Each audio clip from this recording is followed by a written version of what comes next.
கோவை கொடிசியா அரங்கில் நடைபெற்ற புத்தக திருவிழாவில் திருமதி பாரதி பாஸ்கர் அவர்கள் வாழ்க்கையும் வாசிப்பும் என்கின்ற தலைப்பில் ஆற்றிய உரையின் முழுமையான தொகுப்பானது இங்கே தொகுத்து வழங்கப்பட்டுள்ளது.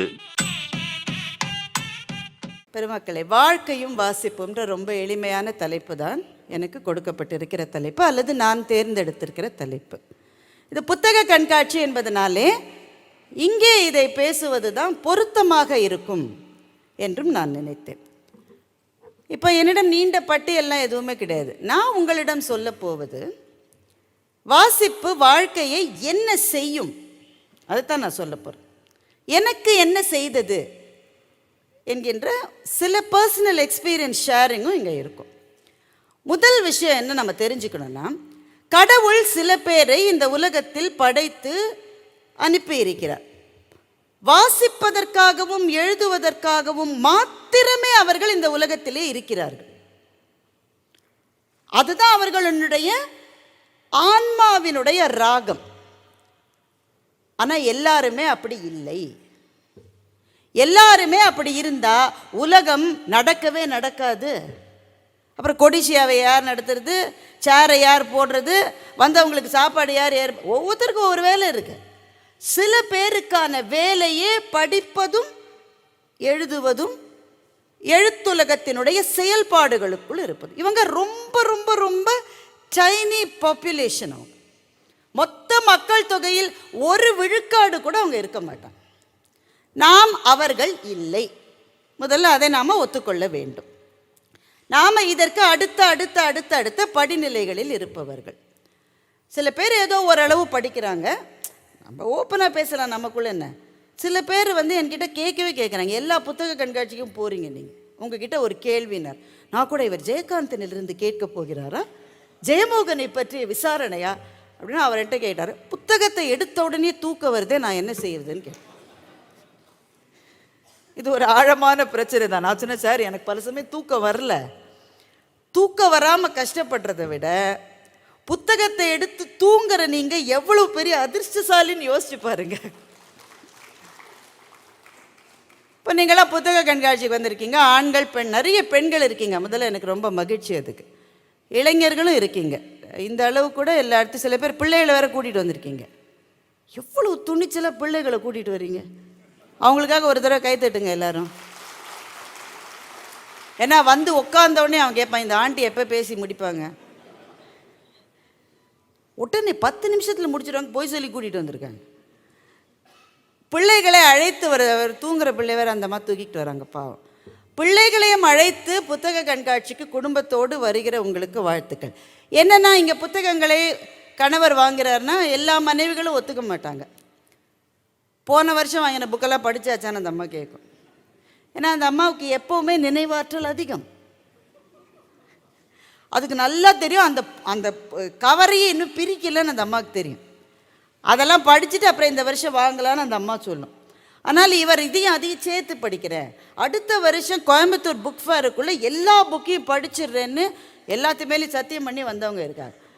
புத்தகங்களை படிக்க வேண்டும் என்று விருப்பம் இருக்கிறது அல்லவா, அதுவே இந்த படியில் ஏறுகிற முதல் தளம். அதுதான். அது விருப்பமே இல்லை, அதெல்லாம் நமக்கு வராது சார், வேலை இல்லாதவன் தான் சார் செய்வான் என்கிட்டயே சொல்கிறான் நான் படிச்சுட்டு இருக்கும்போது. சில பேர் அப்படி நினைக்கிறாங்க. அவர்கள் நினைப்பில் தவறு இல்லை. அப்போ எதுக்காக வாசிக்க வேண்டும்? சில பேர் சொல்கிறான், அது இல்லாமலே நான் நல்லா தானே இருக்கேன்றான். சில பேர் சொல்கிறான், நான் எடுத்த உடனே எனக்கு தூக்கம் வருதுன்றான். சில பேர் கேட்குறாங்க, நீ வாங்கினதெல்லாம் படிக்கிறியா, எதுக்கு சும்மா சும்மா வாங்கி வெட்டியை வச்சிருக்கேன்னு கேட்குறாங்க. இந்த 3 கேட்டகரியும் இருக்கோமா இல்லையா நமக்குள்ள சொல்லுங்கள். அது ஃபஸ்ட்டு இருக்காது. எல்லாம் 3 கேட்டகரி இருக்கு. நான் சொன்ன முதல் கேட்டகரி படிப்பதற்காக அவர்களும் இருக்காங்க, அவங்க எண்ணிக்கையில் மிக குறைந்தவர். அப்போ படிக்காமலேயே பல பேர் வாழ்கிற போது படிப்பதனால் என்ன கிடைக்கிறது என்ற கேள்வி வருகிறதா இல்லையா? கஷ்டமான கேள்விகளை நாம் கேட்க வேண்டும். கஷ்டமான கேள்விகளை கேட்கிற போதுதான் சரியான பதில்கள் நமக்கு கிடைக்கும். ஒரு புத்தக கண்காட்சியில இருந்து படிப்பதனால என்ன கிடைக்கிறது இந்த அம்மா பேசுறாங்களே நினைக்காதீங்க. இசடோரா ராபி என்கின்ற ஒரு பிசிக்ஸில் நோபல் பரிசு வாங்கிய ஒரு அறிஞர், அவர் வந்து எல்லோரும் கேட்பாங்கல்ல, எவ்வளவோ சயின்டிஸ்ட் இருக்காங்க, உங்களுக்கு எப்படி பரிசு கிடைச்சது? எங்கள் அம்மா தான் காரணம். பல பேர் சொல்கிற பதில் அதுதான், எங்கள் அம்மா தான் காரணம். அப்படி உங்கள் அம்மா என்ன, அவங்களும் ஃபிசிக்ஸ் ப்ரொஃபஸரா? அதெல்லாம் ஒன்றும் கிடையாது. அப்போ அவங்க என்ன செஞ்சாங்க, அவர் சொன்னார், என்ன நாங்கள் யூஎஸ்க்கு வந்துட்டோம், அந்த நாசி ஆட்சியில் ஜூஸ் எல்லாருமே தப்பிச்சு வேறு வேறு நாடுகளுக்கு போனாங்க இல்லையா, நாங்கள் அது மாதிரி அமெரிக்காவுக்கு வந்துட்டோம். ஒவ்வொரு நாளும் பள்ளியிலிருந்து நான் வீட்டுக்கு போன உடனேயே எங்கள் அம்மா என்கிட்ட ஒரு கேள்வி கேட்பாங்க. நம்மளாம் என்ன கேள்வி கேட்போம்? எலுமிச்சை சோறு தின்னியா இல்லையா? தின்னியா? தின்ன. ரமேஷ்க்கு கொடுத்தியா? கொஞ்சம் கொடுத்தேன். உங்கள் அப்பா மாதிரி இருக்காதுன்னு எவ்வளோ தூரம் வந்துட்டு சொல்லியிருக்கேன். நீ மாத்திரம் சாப்பிடணும் தானே என்ன சிப்ஸ் வச்சு காமி, டிஃபன் பாக்ஸை காமி. இது எல்லா மக்களும் கேட்பது. ஏன்னா தவறு இல்லை, நம்ம தானே கஷ்டப்பட்டு செஞ்சு கொடுத்துருக்கோம். ஒழுங்காக சாப்பிட்டான்னு பார்க்க வேண்டியது முதல் எண்ணமாக இருக்கும். ரெண்டாவது கேள்வி என்ன கேட்போம்? ஃபிசிக்ஸ் மார்க் வந்துதா? வந்துதும்மா. ஏன்னா வரலன்னு சொன்னால் உடனே நீங்கள் ஃபோன் பண்ணி ரமேஷோட ஃப்ரெண்டு விஜயாவோட அம்மாவுக்கு ஃபோன் பண்ணி ஃபிசிக்ஸ் மார்க் வந்து தான் வெரிஃபை பண்ணுவீங்கன்னு அவனுக்கு தெரியும். அந்த ஒரே காரணத்துக்காக மார்க் வந்ததுன்னு அவன் சொல்லுவான். எவ்வளோ மார்க்கு? 90. நம்ம உடனே என்ன செய்வோம்? பாக்கி 10 எங்கே? காலங்காலமாக நம்ம கேட்குற கேள்வி இதுதான். இதுதான் ட்ரெடிஷ்னல் கொஸ்டின்ஸ் அம்மாக்கள் கேட்பது. இப்போ அப்பாக்களும் கேட்கிறார்கள். ஆனால் இசடோர ராபியினுடைய அம்மா என்ன கேள்வி தினம் கேட்பாங்களான்னு தெரியுமா? ஒவ்வொரு நாளும் ஸ்கூல்லேருந்து வர பிள்ளைகிட்ட இன்னைக்கு வகுப்பில் ஆசிரியர்களிடம் நீ எவ்வளவு கேள்விகளை கேட்டாய் என்று கேட்பார்கள். இதை படித்தப்போ எனக்கு அது ரொம்ப இன்ட்ரெஸ்டிங்காக இருந்தது. ஏன்னா நம்முடைய குழந்தைகள், குறிப்பாக நம்முடைய கல்விச் சூழலில் வளர்கிற நம்முடைய குழந்தைகளுக்கு கேள்வி கேட்க வேண்டும் என்பதை ஒரு உத்வேகமாக, ஒரு பாடமாக, ஒரு அறிவுரையாக கூட நாம் சொல்லுவதில்லை. ஏனென்றால் கேள்வி கேட்பது என்பதே அத்துமீறுவது என்கின்ற சிந்தனையிலிருந்து நாம் இன்னும் விடுபடவில்லை. நான்லாம் ஸ்கூலில் படிக்கிற போது கட்டாயமாக எழுந்து கேள்வி கேட்ட டீச்சர் உட்காரு உட்காரு, எல்லாருக்கும் விளங்கிச்சு உனக்கு விளங்கலையா என்று சொல்லுவார்கள் என்ற பயத்துக்காகவே இன்னும் புரியலன்னாலும் புரிஞ்சது மிஸ்ன்னு தலையாட்டாமல் ஒரு நாள் கூட இருந்தது கிடையாது.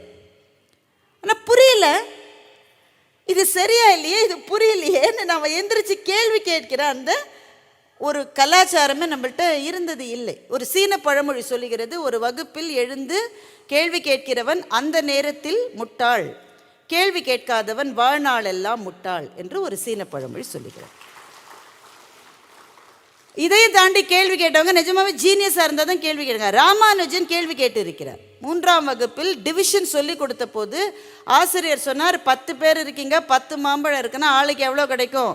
ஒவ்வொருத்தருக்கு ஒன்று கிடைக்கும் சார். 100 பேர் இருக்கீங்க, 100 மாம்பழம் இருக்குது, ஆளுக்கு எவ்வளோ கிடைக்கும்? ஒவ்வொருத்தனுக்கு ஒன்று கிடைக்கும் சார்.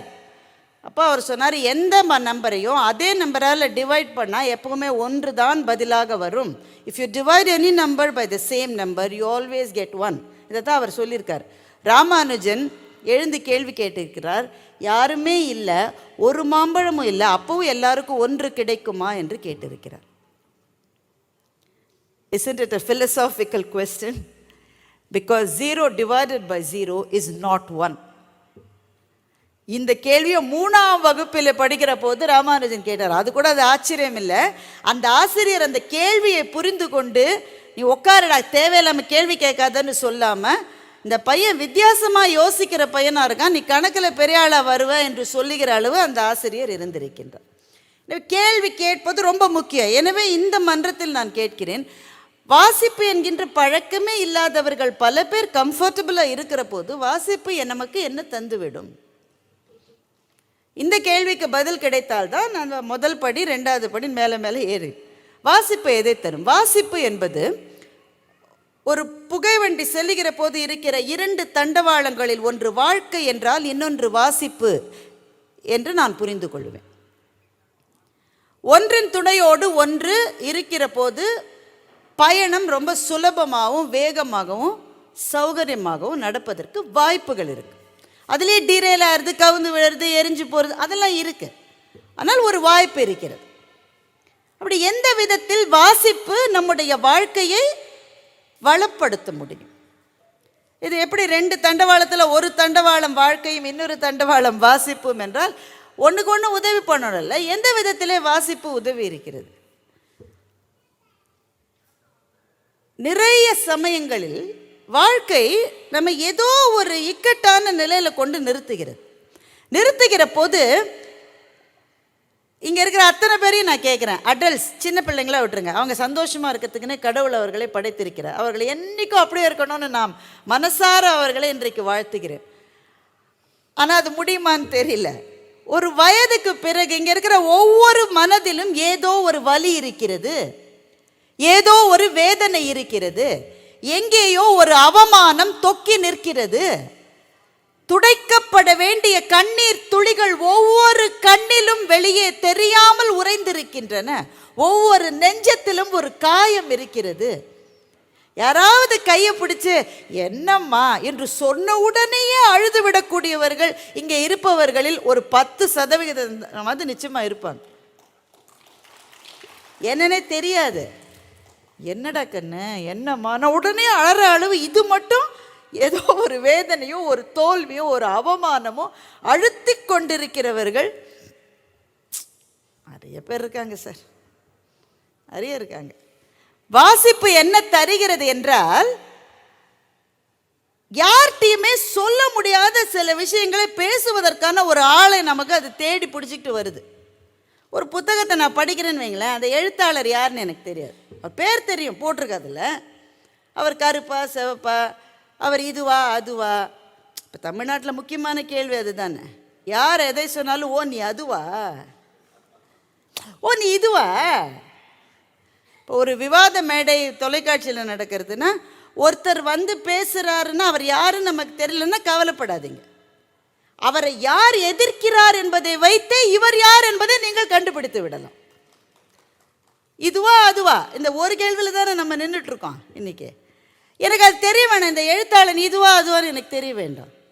சில சமயம் இது ஆனா பெண்ணான்னு கூட எனக்கு தெரிய வேண்டாம், அந்த பேர்லேருந்து சில சமயம் கண்டுபிடிக்க முடியல.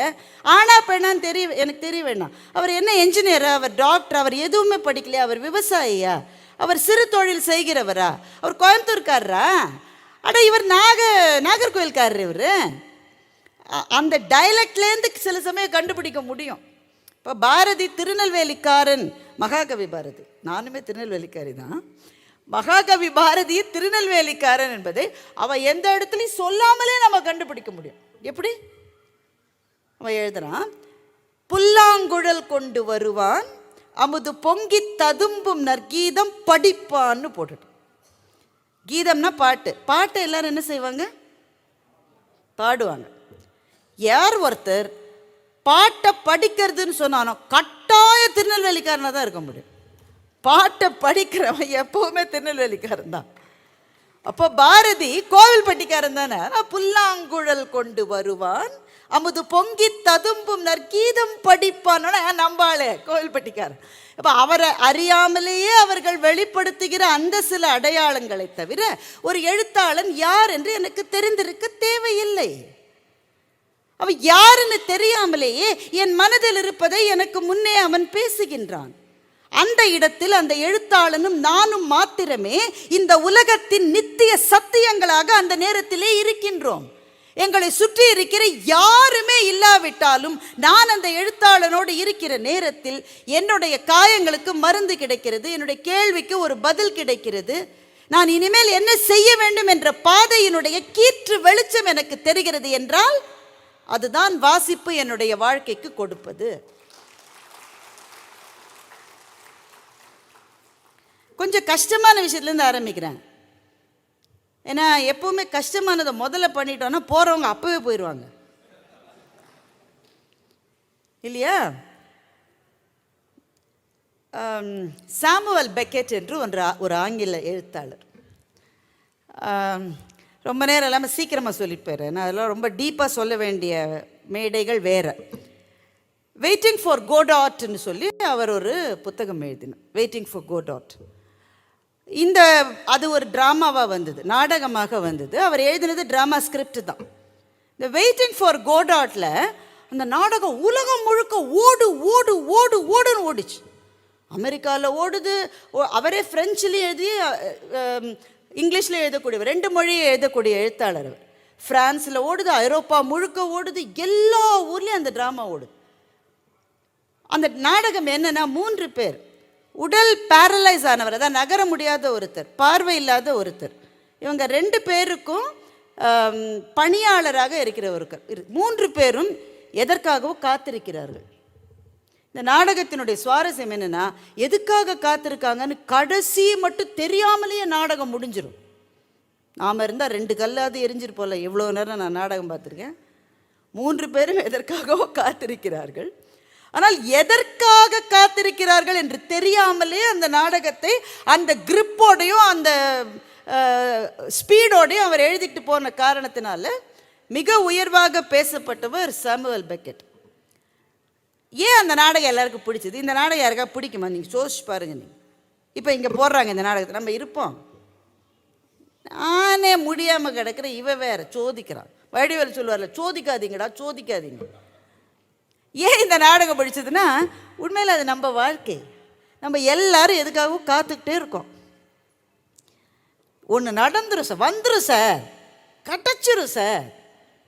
வீட்டில் ஒரு பிள்ளைக்கு 30 வயசாச்சு, கல்யாணத்துக்கு பார்த்துட்டு இருக்கீங்க, என்ன பண்ணிட்டு இருக்கீங்க? You are actually waiting. நடந்துரும், வந்துடும், கிடச்சிரும். இந்த நம்பிக்கையை மாத்திரமே பற்றி கொண்டு ஒரு நாளிலிருந்து இன்னொரு நாள் எந்த விதத்திலும் வேறுபாடாக இல்லாத வாழ்க்கையையே வாழ்ந்து கொண்டிருப்பவர்கள் தான் இந்த உலகத்தில் நம்மையும் சேர்த்து பல பேர். ஒரு நாளைக்கு இன்னொரு நாளைக்கு என்ன வித்தியாசம்? அதே 7 மணிக்கு எழுந்தால், அதே 6 மணிக்கு எழுந்து, இல்லை அதே 4:45 எழுந்து, அதே குக்கரை வச்சு, அதே விசிலை போட்டு, அதே பாத்திரத்தில் அதே மாதிரி பால் பாக்கெட்டை கத்தரித்து உள்ளே விட்டு, அதே மாதிரி காஃபியை போட்டு, அதே மாதிரி கணவரனுடைய சட்டைக்கு அயன் பண்ணி, அதே மாதிரி கணவர் கீழே போய் ஹெல்மெட்டை மறந்துட்டேன் கொண்டு வா. ஒரு நாளைக்கு இன்னொரு நாளைக்கு என்ன வித்தியாசம்? திங்களுக்கும் செவ்வாய்க்கும் என்ன சார் வித்தியாசம்? வித்தியாசமே இல்லாத வாழ்க்கையை வாழ்ந்து கொண்டு இந்த உலகத்தில் எத்தனை பேர் இருக்கு. இவர்கள் எல்லாரும் காத்திருக்கிறார்கள். இந்த காத்திருத்தலை நினைவுபடுத்தியது இந்த நாடகம், அவ்வளவுதான். அந்த நாடகத்தினுடைய உச்சத்தில் என்ன நடக்கிறது என்று தெரியவில்லை, ஆனால் ஏதோ ஒன்று நடக்கிறது என்ற அறிகுறிகளோடு நாடகம் முடிகிறது. அதனால் நாடகம் முடிஞ்சு எழுந்து போகிறப்போ எல்லாருக்கும் நம்பிக்கை இருக்கு, கடைசியில் ஒன்று வந்துருப்பான்.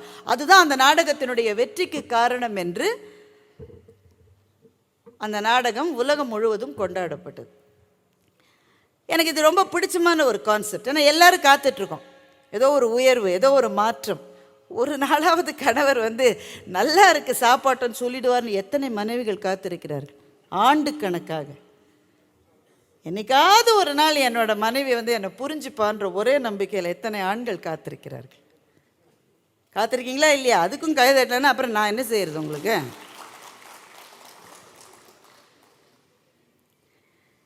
கோயம்புத்தூருக்கு வர்ற போது ஒரு சகோதரர் ஒரே ஒரு நிமிஷம் பேசலாமான்னாரு. யூஸ்வலாக அவங்க படம் எடுக்கலான்னு சொல்லுவாங்க. பல பேர் படம் எடுக்கவும் தெரியாது, அவங்க மேல் தவறு இல்லை. ரொம்ப பக்கத்தில் வச்சு படம் எடுப்பாங்க, நமக்கே நம்மளை பார்த்தா பக்குங்கும். அந்த மாதிரி பக்கத்தில் வச்சு, அம்மா கொஞ்சம் தள்ளி வச்சு எடுங்கம்மா, ஓரளவு நம்ம சரியாக இருப்போம். அவர் அது மாதிரிலாம் எதுவுமே கேட்கல.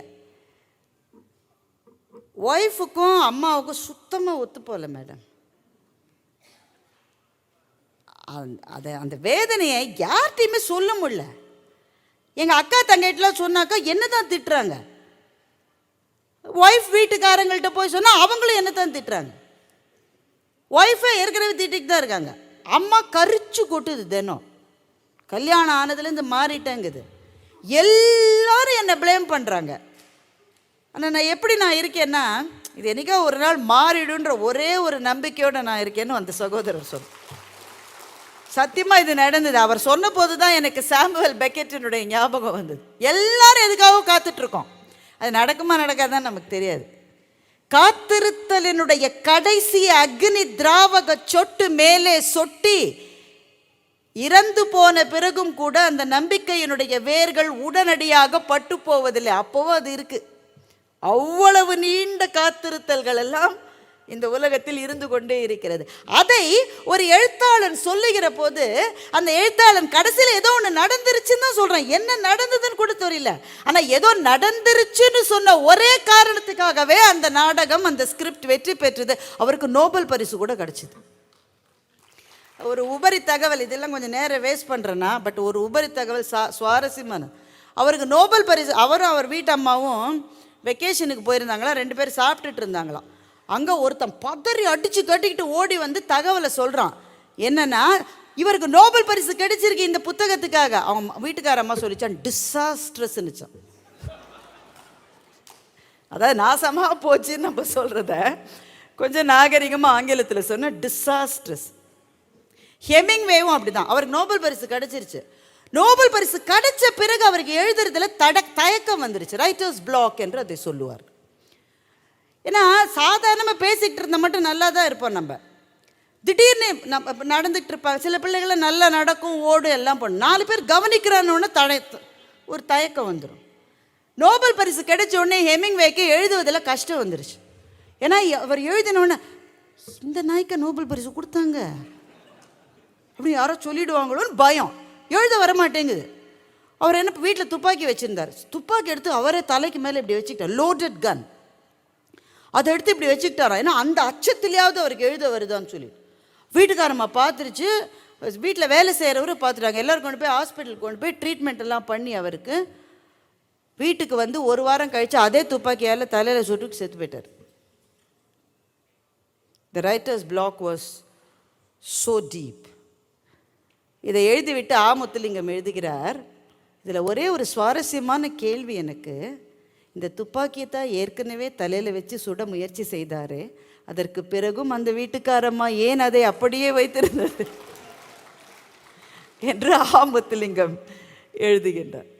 இதெல்லாம் உபரி கதை, இதெல்லாம் விட்டுருங்க. அந்த முக்கியமான விஷயம், எல்லாரும் காத்திருக்கோம், ஆனால் காத்திருக்கிறவர்களுக்கு ஏதோ ஒன்று கிடைக்கும் என்று ஒரு எழுத்தாளன் சொல்லுகிற போது ஒரு நம்பிக்கை வருகிறது அல்லவா. அதுதான் சாமுவேல் பெக்கெட் என்ற எழுத்தாளன் நமக்கு கொடுத்தது.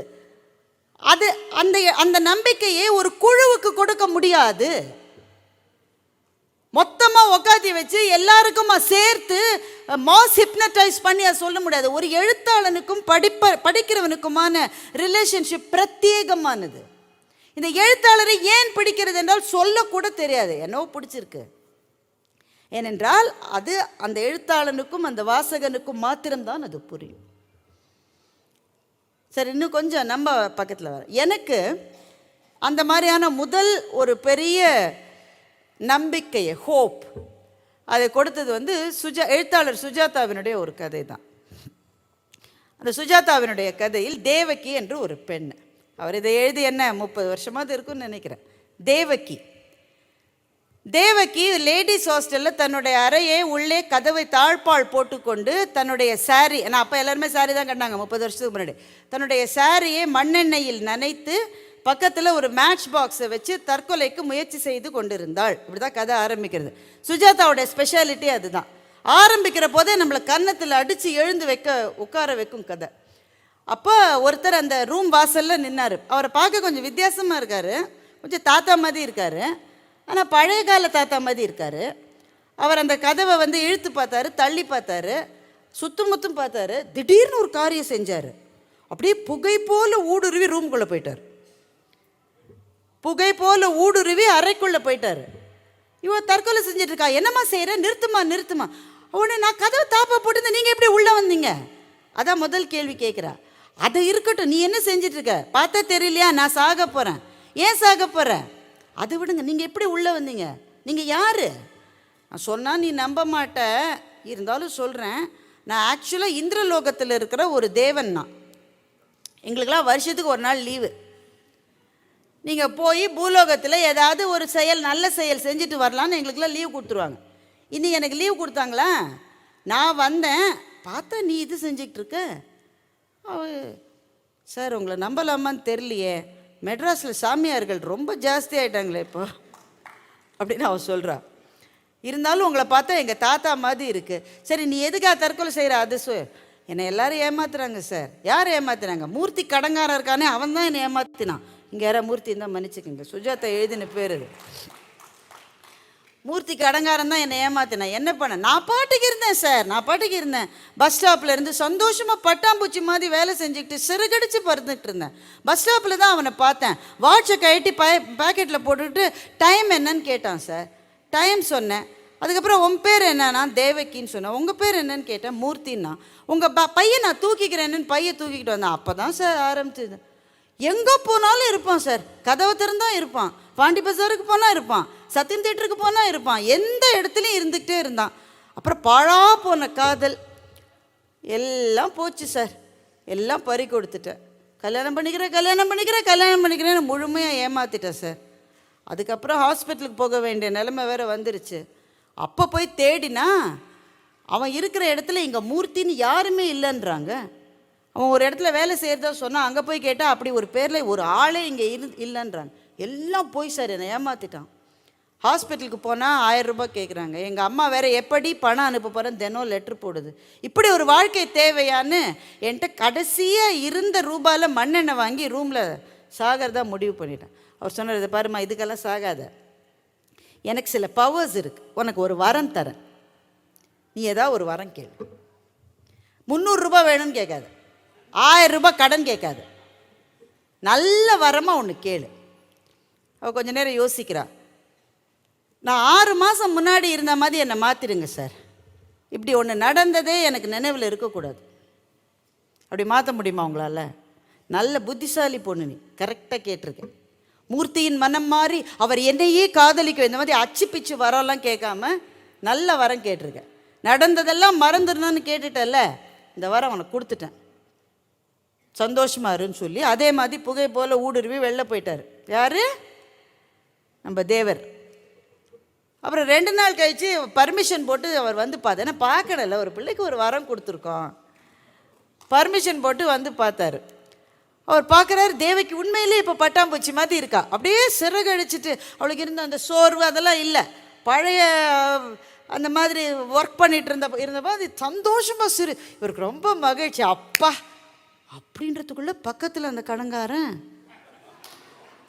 உங்கள் பேர் என்ன? என் பேர் தேவகி. உங்கள் பேர்? என் பேர் மூர்த்தி. வாட்சை கைட்டு பையில் போட்டு டைம் என்ன மேடம்னு கேட்குறான். மே கேரி யுவர் பேக்ஸ்ன்றான். ஓகேன்னு இவ கொடுக்குறா. உபதேவர் தலையில் அடித்து கொண்டு முதலில் என் வேலையை ராஜினாமா செய்கிறேன் என்று கிளம்பி போனார். இதுதான் சுஜாதா எழுதின கதை, வார்த்தைக்கு வார்த்தை இதான் கதை. நீங்கள் போய் தேடி பார்த்துக்கலாம், ஒரு மாற்றமும் இல்லாமல் நான் சொல்லியிருக்கிறேன்.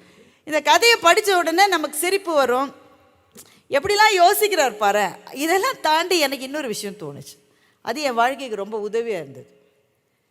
இறந்த காலமே வேண்டாம் என்று நினைப்பவர்கள் எதிர்காலத்தை சந்திக்கவே முடியாது. If you forget history, you will be condemned to repeat it என்று அதைத்தான் சொன்னார்கள்.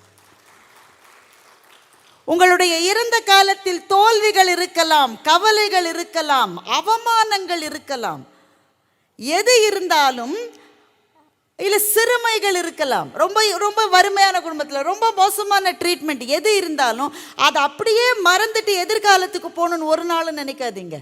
ஏனென்றால் எதிர்காலம் என்பது நாளை இந்த மரத்தின் கிளையில் மலரப்போகிற மலர்.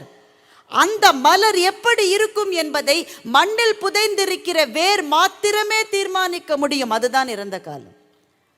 உங்கள் இறந்த காலத்தை நீங்கள் மறந்துவிட்டு அல்லது அதிலிருந்து உங்களை கத்தரித்து கொண்டு புது எதிர்காலத்தை ஒரு நாளும் உங்களால் படைத்து விட முடியாது. அதனால்தான் கலீல் கிப்ரான் சொன்னார், வேர் என்பது புகழை வெறுத்த பூ என்று சொன்னார். நான் இன்னொரு தடவை சொல்றேன், கலீல் கிப்ரான் சொன்னார், வேர் என்பது புகழை வெறுத்த பூ. அப்ப வேறு மலர் எல்லாம் ஒண்ணுதான், ஒரே மரம் தான், நீ மாற முடியாது. அதனால இறந்த காலத்தினுடைய பாடங்களை கற்றுக்கொண்டு எதிர்காலத்தில் நீ கிளைகளை பரப்பலாமே தவிர இறந்த காலத்தை மறந்தால் அந்த தவறுகளை நீ திரும்ப திரும்ப செய்து கொண்டிருப்பாய் என்ற பெரிய பாடம். இது எழுத்தாளரினுடைய வெற்றியா படித்தவர்களினுடைய வெற்றியா? அந்த ஆராய்ச்சிக்கு நம்ம போவேணும். சுஜாதா இதெல்லாம் நினைச்ச எனக்கு தெரியாது, எனக்கு இதுதான் கிடைச்சது, எனக்கு இந்த செய்தி தான் அதுலேருந்து கிடைச்சது. என் இறந்த காலத்தில் எவ்வளவு அழுக்குகள் இருந்தாலும், எவ்வளவு அவமானங்கள் இருந்தாலும், அதில் பெற்ற பாடங்களை வைத்து கொண்டுதான் என்னுடைய எதிர்காலத்தை நான் அணுக முடியும். இது தனி மனிதர்களுக்கு மாத்திரமல்ல, சமூகங்களுக்கும் இதுதான் நீதி, தேசங்களுக்கும் இதுதான் நீதி. ஒவ்வொரு இனத்துக்கும், ஒவ்வொரு தேசத்துக்கும், ஒவ்வொரு சமூகத்துக்கும் ஒரு இறந்த காலம் இருந்தது. It may be a bad past, ஆனால் அதை நீ எடுத்துக்கிட்டு தான் நல்ல வருங்காலத்துக்கு போக முடியுமே தவிர அதை கத்தரிச்சுக்கிட்டு நீ போயிட முடியாது. ராஜா, அது உன் கூடவே வரும். வாய்ப்பில்லை ராஜா, வாய்ப்பே இல்லை. உன் கூட தான் அது வரும். இந்த பாடத்தை நானே தனியாக என் அனுபவத்தினால் கற்றுக்கொண்டிருக்க முடியும். ஆனால் என்னுடைய 16 வயதிலேயே இது எனக்கு கிடைத்தது என்றால் அப்போ எனக்கு அனுபவங்கள் கிடையாது. ஆனால் வாழ்க்கையை வாழ்ந்து பார்த்த ஒரு எழுத்தாளனுடைய அபாரமான எழுத்தினால் இந்த பாடம் அப்போவே எனக்கு கிடைச்சதுன்னா, வாழ்க்கையும் வாசிப்பும் இணைந்து பயணம் செய்வதனால் இதுதான் கிடைக்கும். எனக்கு சொல்ல நிறைய உதாரணம் இருக்குது, ஆனால் நேரம் கம்மியாக இருக்குது, அதனால் நம்ம வேகமாக போகலாம். ரெண்டாவதாக நான் சொல்ல விரும்புவது பாலகுமாரனுடைய கரையோர முதலைகள்ன்ற கதை. பாலகுமாரனுடைய கரையோர முதலைகள் நீங்கள் ஒருவேளை படிச்சிருக்கலாம், படிக்காமல் இருக்கலாம். ஆனால் நான் சொல்ல போகிறது ரொம்ப சின்ன போர்ஷன் தான். கதாநாயகி ஸ்வப்னா கதியே இல்லாத குடும்பத்தில் பிறந்து வளர்ந்துருக்கா. ஆனால் நிறைய ஆசைகள். ஒரு 16 வயசு பிடிக்க எப்படிலாம் ஆசை இருக்கும்? முதல்ல நல்ல சாப்பிடணும்னு ஆசை இருக்கும், நல்ல ட்ரெஸ் பண்ணிக்கணும்னு ஆசை இருக்கும். அந்த வயதிலேயே வர்ற மாதிரி யாராவது ஆண் நம்மளை பார்க்க மாட்டானான்னு ஆசை வரும். நீ அழகாக இருக்க அப்படின்னு ஏதாவது ஒரு ஆண் தன்ட்ட சொல்ல மாட்டானான்னு ஏக்கமாக இருக்கும். இதெல்லாம் 16 வயசில் வரும். ஆனால் இப்படிலாம் எனக்கு தோணுது அப்படின்னு போய் சொல்கிற மாதிரி ஒரு அம்மா இருந்தால் அந்த 16 வயசு ரொம்ப அழகாக இருக்கும். ஆனால் அநேகமாக அப்படி அமையாது. தொடப்பக்கட்டை பிஞ்சிரு, நாயே கொன்றுவேன். கஷ்டப்பட்டு உனக்கு நாங்கள் சம்பாதிச்சு ஸ்கூலுக்கு அனுப்பிச்சா எவனாவது ஒருத்த வந்து நீ அழகாக இருக்கன்னு சொல்லணுமா, கொன்றுவேன். இப்படி சொன்னால் என்ன செய்யறதுன்றதுக்காக சொல்ல முடியாது. ஃப்ரெண்ட்ஸ் கிட்ட சொல்ல முடியாது. எல்லா ஃப்ரெண்டுக்கும் ஏற்கனவே ஒரு கமிட்டட் பாய் ஃப்ரெண்ட் இருக்கான் இல்லை அப்படின்னு சொல்லிட்டு தெரியுது இப்போ. அட்லீஸ்ட்டு எங்கள் ஊர்லலாம் 90s கிட்ஸு கல்யாணமே ஆகாது சார். உங்கள் ஊரில்? எல்லா ஊர்லேயுமா? என்ன பிரச்சனைன்னு தெரியல. நான் ஒரு பையன்கிட்ட கேட்டேன், எல்லா அந்த மேட்ரிமனி எல்லாத்துலேயும் ரெஜிஸ்டர் பண்ணியிருக்கான். 17 மேட்ரிமனியில் ரெஜிஸ்டர் பண்ணியிருக்கான். எல்லாத்துலேயும் அதே ப்ரொஃபைல் தான் மேடம் திரும்ப திரும்ப வருதுன்றான். சரி, இப்போ விட்டு தொலை, யாரையா லவ் பண்ணலாம் இல்லை நீ அப்படின்னு நான் சொல்லலை, அவங்க அம்மாவே சொல்லுது. நான் எப்படி சொல்கிறது? அவன் அம்மாவே சொல்லுதியா, வயசாகிறது கழுதையாட்ட 30 வயசு, யாரா லவ் பண்ணி தொலைச்சா என்ன? அம்மா சொல்லுது. அவ சொல்கிறா, இதை நீ எனக்கு 18 வயசில் சொல்லியிருக்கணும். 30 வயசில் சொன்னால் எந்த பொண்ணை கேட்டாலும் bro I am already committed ப்ரோங்குது. மொதல் வார்த்தை என்ன? Bro. Bro I am already committed bro. அப்புறம் இனிமேல் போய் இனிமேல் பிறந்து தான் வளரணும். இனிமேல் அந்த வயசு அப்படி. அந்த வயசில் மனசில் நினச்சதை பேசுகிறதுக்கு ஒரு துணை ஃப்ரெண்ட்ஸ் இருப்பாங்க. Of course there are friends. ஆனால் அவனும் அதே உளச்சிக்கல்ல தான் இருப்பான். அவன் உனக்கு ஒரு சொல்யூஷன் கூட, அந்த பொண்ணு உன்னை பார்க்குதுடா மாப்பிள்ள, டே உன்னை பார்க்குதுடா, உன்னை தாண்டா பார்க்குது, சிரிக்குதுடா. அந்த பிள்ளை யாரை வாட்ச்மேனை பார்த்தா கூட சிரிக்குது. பற்ற வைக்கிறதுக்குன்னு சில பேர் இருப்பான். ஸோ ஃப்ரெண்ட்ஸ் அந்த சமயத்தில் உதவ முடியாது. ஏன்னா அவர்களுடைய வாழ்க்கை அனுபவங்கள் மிகவும் குறைபாடானவை. அந்த வாழ்க்கை இது அப்படி தான்டா இருக்கும். 16 வயசு கண்ணுமா அப்படி தான் இருக்கும், எனக்கு அப்படி தான் இருந்ததுன்னு சொல்கிற ஒரு அம்மாவோ ஒரு சித்தியோ ஒரு அத்தையோ இருந்தால் அந்த அந்த வாழ்க்கை ரொம்ப பியூட்டிஃபுல்லாக இருக்கும். நிறைய பேருக்கு கிடைக்காது. ஸ்வப்னாக்கு கிடைக்கல. நான் அவங்க அம்மாவில் பத்ரகாளி வச்சா அவ்வளோதான். ஏன்னா வறுமை குடும்பத்தில், வேறு எதுக்குமே நேரம் இல்லாத குடும்பம். ஸ்வப்னா என்ன செய்கிறா, ஒரு 2 முறை 2 ஆண்கள்கிட்ட ஏமாந்து போகிறா. அதில் டீட்டெயில்டாக சொல்கிறதுக்கு டைம் இல்லை. 2 ஆண்களிடம் 2 முறையும் ஏமாந்து போயிட்டான். அதுக்கப்புறம் எப்படியோ தப்பிச்சு பொழைச்சி ஒரு வேலைக்கு போய் கதாநாயகனான தியாகுவை கல்யாணம் பண்ணிக்கிறான். தியாகுக்கு இந்த விஷயம் தெரிஞ்சு தான் அவளை கல்யாணம் பண்ணிக்கிறான். தியாகுவோட இருக்கிற ரிலேஷன்ஷிப் ஸ்வப்னாவுக்கு ரொம்ப நல்லா இருக்குது. அவன் சொல்கிறான், எல்லாமே உனக்கு லைஃப்பில் இப்போ இருக்குது, ஆனால் நீ சந்தோஷமாக இல்லை. ஏன்? என்னால் அந்த அவமானத்தை மறக்க முடியலன்றான். என்னால் அந்த அவமானத்தை மறக்க முடியல. சொப்னா, அதெல்லாம் முடிஞ்சிருச்சு. 16 வயசில், 18 வயசில், 19 வயசில் இருந்தது. இப்போ உனக்கே 27 வயசாச்சு, பிள்ளை பிறந்தாச்சு. இன்னும் ஏன் அதெல்லாம் நினச்சிக்கிட்டு இருக்கேன்? சந்தோஷமாக இரு. முடியல தியாகு. மனசுக்குள்ள அவமானம் வந்து என்னை தூங்க விடாமல் செய்து, அவன் பேசின வார்த்தை, அவன் சொன்னது, நான் செஞ்சது இவ்வளவு கேவலமாக போச்சேன்ற எண்ணத்தை என்னால் சப்ரஸ் பண்ண முடியல அப்படின்னு சொப்னா சொன்னேன். இந்த சிச்சுவேஷன் உங்களுக்கு புரியுதா? ஆணால் கூட அந்த மாதிரி வெளியில் வர முடியாது, பெண்ணால் சுத்தமாக வெளியில் வர முடியாது. தமிழ் எனக்கு சொல்ல முடியாதால நான் இங்கிலீஷில் சொல்கிறேன். Trauma never leaves the traumatized. Trauma never leaves the traumatized. It sleeps besides her. It wakes up in the morning before her. It crawls into her heart through the holes that it has created in her body. It appears before her in the most embarrassing moments. It snarls at her in the form of every person that she sees. நான் இப்போ சொப்னாவை பற்றி தான் பேசுகிறேன். ஆனால் நான் இப்போ மணிப்பூரில் இருக்கிற அந்த 2 பெண்களை பற்றி சேர்த்து கூட தான் நான் பேசிக்கிட்டு இருக்கேன்.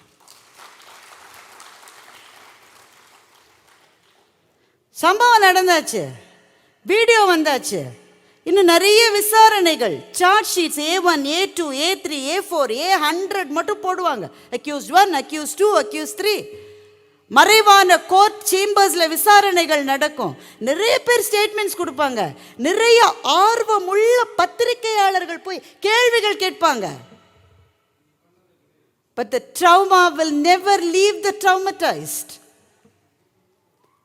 It will sleep beside the person who is the victim. எப்போ அந்த ட்ரௌமா அவங்கள விட்டு போகும் தெரியுமா? அவ எந்திரிச்சு நின்று என்னைக்கு ஆடை இல்லாமல் அவள் நடத்தப்பட்ட அதே தெருவில் அவள் திரும்ப நடக்கிறாளோ அன்றைக்குத்தான் அந்த ட்ரௌமாவே அவளை பார்த்து பயந்து போயிடும்.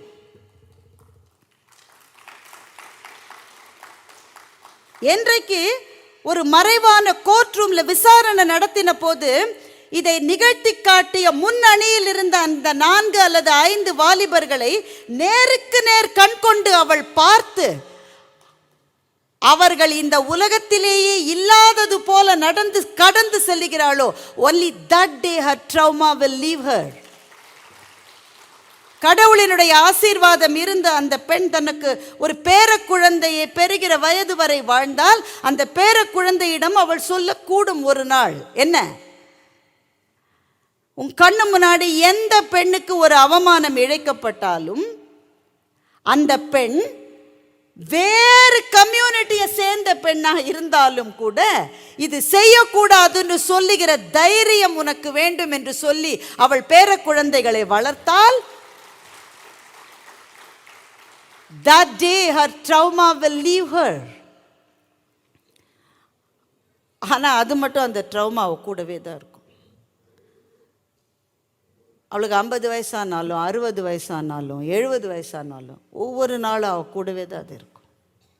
அவளை பார்க்கிற ஒவ்வொருவரின் பார்வையிலும் அது புதிதாக பிறந்து எழுந்து வரும்.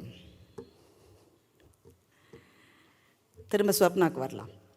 ஸ்வப்னா இதை தியாகுட்ட சொன்ன தியாகு சொன்னா, ஸ்வப்னா, வாழ்க்கை அவமானங்களின் மூலம் சில பாடங்களை உனக்கு சொல்லித் தருகிறது. வாழ்க்கை வலிக்க வலிக்க பாடம் நடத்துகிற ஒரு ஆசிரியன். வாளால் அறுத்து சுடினும் மருத்துவன் பால் மாறாத காதல் நோயாளன் போல் மாயத்தால் மீளா துயர்த்தரினும் வித்துவ கோட்டம்மா ஆளா உனதருளே பார்ப்பன் அடியேனே என்று குலசேகர ஆழ்வார் பாடல் எழுதுகின்றார். அந்த காலத்தில் அனஸ்தீஷியா கிடையாது, அறுவை சிகிச்சை உண்டு. அனஸ்தீஷியாவில் எப்படி அறுவை சிகிச்சை பண்ணுவாங்க? அப்படித்தான் நல்ல முழு நினைப்போடு இருக்கும்போது தான் அறுவை சிகிச்சை நடக்கும். எப்படி கத்தியை நெருப்பில் சுட்டு, அவன் கையில் ஒரு கட்டி இருக்குன்னு வச்சுக்கோங்களேன், அந்த வாளை எடுத்து நெருப்பில் சுட்டு அந்த கட்டியை அப்படியே சலக்குன்னு அறுத்து எறிவார் அந்த மருத்துவர். எப்படி வலிக்கும்ல? காலில் குத்தி இருக்கிற சின்ன முள்ளை எடுக்கிறதுக்கே நம்ம என்ன ஆர்ப்பாட்டம் பண்ணுது. நம்ம பிள்ளைங்க வீட்டு டிவியெல்லாம் உடைச்சிடுறோம். ஏன்னா இவன் காலில் முள்ளு குத்தி இருக்குதா பாட்டியை வெளியில் எடுத்தாலும். ஆனால் நினைவோடு இருக்கும்போது வாளால் அறுத்து சுட்ட மருத்துவனை நோயாளி அடிக்க வேணாம், நாசமாக போகிறவனு ஏற்கனவே நான் கட்டியோடு இருக்கேன், நீ வாளால் அதை கட் பண்ணுற, அதையும் அந்த வாழை சுட்டு வேற கட் பண்ணுற, நீ இவன் மருத்துவன் 4 அடி வைக்க வேணாம். ஆனால் இவன் மருத்துவனை கட்டி பிடிச்சி ரொம்ப ரொம்ப தேங்க்ஸ் டாக்டர்னு சொல்கிறான். ஏன்? இவனுடைய நோயை அவன் நீக்கி இருக்கிறான். அப்படி நீக்கும்போது வலிக்கும், பயங்கரமாக வலிக்கும், உயிரை போய் கவ்வுகிற அளவு அது வலிக்கும். ஆனாலும் அப்படி செய்கிற மருத்துவனை நோயாளி காதலிப்பது போல ஸ்வப்னா, வாழ்க்கை என்ற மருத்துவனை நீ காதலிக்க வேண்டும். வலிக்க வலிக்க வலிக்க உனக்குள்ளே இருக்கிற கட்டிகளை அகற்றத்தான் உனக்கு அவமானங்கள் வருகிறது. வாழ்க்கையை காதலிக்க பயின்றுகொள் ஸ்வப்னா என்று தியாகு சொல்லுவதாக பாலகுமாரன் எழுதின போது ஒரு விஷயம் எனக்கு தெரிஞ்சது, அவமானம்னு எதுவுமே கிடையாது, எதுவும் கிடையாது. என்ன அவமானம், என்ன அவமானம்? இந்த பொண்ணு சொல்லுது, என்னோட ஃபோட்டோவை அவன் மார்ஃப் பண்ணி போட்டுட்டான், வெளியில் தலை காட்ட முடியல. தலை காட்டு, வெளியில் போ, தலையை குனிஞ்சிக்கிட்டு இல்லை, நல்லா நிமிந்துக்கிட்டு நேரப்போ. அவமானப்பட வேண்டிய அவனை தவிர நீ இல்லைடா கண்ணு. என்ன அவமானம்? அவமானம் என்ன களிமண்ணா முழுங்க முடியாதா? தண்ணியை குடிங்க, எல்லாத்தையும் முழுங்கலாம், எல்லாத்தையும் முழுங்கலாம். வாழ்க்கை அவ்வளவு பெருசு. ஒரு 15 வருஷம் கழிச்சு அவனே எதிரில் வந்தால் கூட இந்த லூஸு தானே என் படத்தில் அன்றைக்கி ஓகே ஐம் கெட்டிங் பிஸின்னு போயிடுவேன். நீ அவ்வளோ பெரிய ஆளாக இருப்ப. இன்றைக்கி ஜெயமோகன் எழுதிய கன்னியாகுமரியில் அதுதான் நடந்தது. ஜெயமோகன் எழுதிய கன்னியாகுமரி இந்த படியில் ஏறுபவர்கள் நின்று நிதானித்து படிக்க வேண்டிய ஒரு முக்கியமான புத்தகம். டீனேஜில் ஒருத்தனை நம்பி காதலிச்சு அவனோட கன்னியாகுமரிக்கு ஹோட்டலில் ரூம் போடுற அளவு போயிட்டா அந்த பொண்ணு. தமிழ் பண்பாடு என்னன்னு அப்படித்தான் இருக்கு, அக்செப்ட் பண்ணிக்கங்க. தப்பு தான், ஆனால் செய்யறாங்க. ஹோட்டலில் ரூம் போடுற அளவு போயிடுச்சு. அந்த ஹோட்டல் ரொம்ப மோசமான ஹோட்டல், கோட் அண்ட் கோட். இப்படி நிறைய பேர் வந்தாலேயே அவங்களே சில பேருக்கு தகவல் கொடுத்துருவாங்க. தகவல் கொடுத்த ஆட்கள் உள்ளே வந்து அந்த பையன் பெரும்பாலும் 18 வயசு 19 வயசு அப்படின்னு ஓடிடுவான். அப்படி தான் இருப்பான் அவன். உன்னை நான் காப்பாற்றுவேன் போட்டானோ ஓடிடுவான். அந்த பெண்ணை ரேப் பண்ணிவிட்டு விட்டுட்டு போயிடுவாங்க. இது வந்து அந்த இடத்துல அந்த பொண்ணுக்கு நடந்துருது. அதுக்கு பிறகு அந்த பையனால் அந்த பொண்ணை அக்செப்ட் பண்ணவே முடியல. ஏன்னா அவனுடைய பலவீனமும் அந்த இடத்திலே அவன் செயலற்று நின்ற நிலையும் அவனை குற்ற உணர்ச்சிக்கு ஆளாகிறது. இந்த குற்ற உணர்ச்சியிலேருந்து வெளியில் வர்றதுக்கு அவன் என்ன டெக்னிக்கை அடாப்ட் பண்ணுறான்னா, இந்த பொண்ணே மோசமானவன் அதனால தான் இது நடந்ததுன்னு இவன் சொல்ல ஆரம்பிச்சிட்டான். இவன் கெஞ்சுறா, அழறா, கண்ணீர் விடுறா, காலில் விழுந்து பார்க்குறா, அவன் கேட்கவே மாட்டேங்கிறான். அதுக்கப்புறம் சரி விடுறான்னு சொல்லிவிட்டு அவள் மெடிக்கல் காலேஜ் ஸ்டூடெண்ட், அவள் படிப்பை முடிக்கிறா. அவளுக்கு யூஎஸில் ஏதோ ஒரு ஸ்காலர்ஷிப் கிடைக்கிறது, அங்கே போகிற பெரிய ரிசர்ச் சயின்டிஸ்ட் ஆயிடுறா. 15 வருஷம் கழித்து ஹாலிடேக்கு வர்றபோது அவனை எதிரிலே பார்க்குறா. அவளுக்கு ஒரு அவமானமும் இல்லை. ஏய் நீ தானே, எப்படி இருக்க, கல்யாணம் ஆயிடுச்சா, ஓ வெரி குட் ஐ ஆம் பிஸின்னு போயிடுறான். எனக்கு கன்னியாகுமரியில் ரொம்ப பிடிச்ச இடம் இதுதான். நம்ம ஒரு காலத்தில் இந்த அவமானம் என்னை தின்று விடும்னு நம்ம நினைக்கிறதெல்லாம் ஒரு 15 வருஷம் கழித்து நீங்கள் திரும்பி பார்த்தா கண்ணுக்கே தெரியாது. இப்படி ஒன்று நடந்துதான் என் வாழ்க்கையில். யா ஐ திங்க் இட் ஹேப்பன்ட், அவ்வளோதான். அதனால் இந்த அவமானத்துக்காக தொங்குறேன், அந்த அவமானத்துக்காக ட்ரெயினில் விழுறேன், இதை விட சில்லி எதுவுமே இருக்க முடியாது. ஏன்? வாழ்க்கை என்ற மகத்தான பயணத்தில் எந்த அவமானமும் விழுங்கக்கூடியது தான்.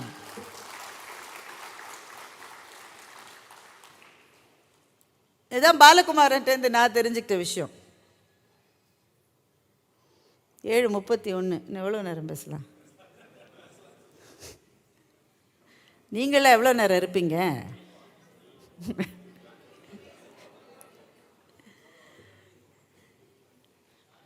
இதுதான் எழுத்தாளர்கள் நமக்கு கொடுக்கக்கூடியது. இதுதான் புத்தகம். வாசிப்பும் வாழ்க்கையும் இணைந்து பயணம் செய்கிற போது நமக்கு கிடைக்கக்கூடியது இதுதான். இது நாவல்கள்ல இருந்து தான் கிடைக்கணும், சிறுகதைகள்ல அதெல்லாம் ஒரு கண்டிஷனும் கிடையாது. உங்க மனசு எங்க நிற்குதோ அதுதான். ஒரு சின்னஞ்சிறு கவிதையிலிருந்து இது உங்களுக்கு கிடைக்கலாம்.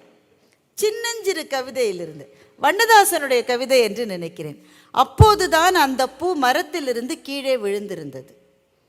ரொம்ப எளிமையான கவிதை தான். இந்த கவிதை புரியாதவங்க யாருமே இருக்க முடியாது. அப்போதுதான் அந்த பூ மரத்திலிருந்து கீழே விழுந்திருந்தது. நேரம் எடுத்துக்கொண்டு சரியாக அமர்ந்து கொண்டது. பூ விழுந்துருச்சு, கொஞ்சம் அப்படி அப்படி போய் நேரம் எடுத்துக்கிட்டு சரியாக ஒரு பொசிஷனில் கீழே உட்கார்ந்திருக்கிறது. விழுந்து விட்ட கிளையை அது ஒரு முறை கூட திரும்பி பார்க்கவில்லை. மலர்ந்து இருந்த போது இருந்த பெருமையோ, கீழே விழுந்த பிறகு இருந்த தளர்ச்சியோ அதற்கு சிறிதும் இல்லை. தன் மீது ஏறி கடந்து சென்ற 8 கால் பூச்சியை அது பார்க்கவும் இல்லை. அது தரையை நோக்கி அமர்ந்திருந்தது, ஒரு விடையை சரியாக எழுதிவிட்டது போல என்று கவிதையை முடிக்கிறார் வண்ணதாஸ். இந்த கவிதை நமக்கு புரியுதா? ஒரு பொசிஷன்லேருந்து நம்மளை இறக்கிட்டாங்கன்னா நம்ம எப்படி இருக்கோம்? எப்படி இருக்கோம்?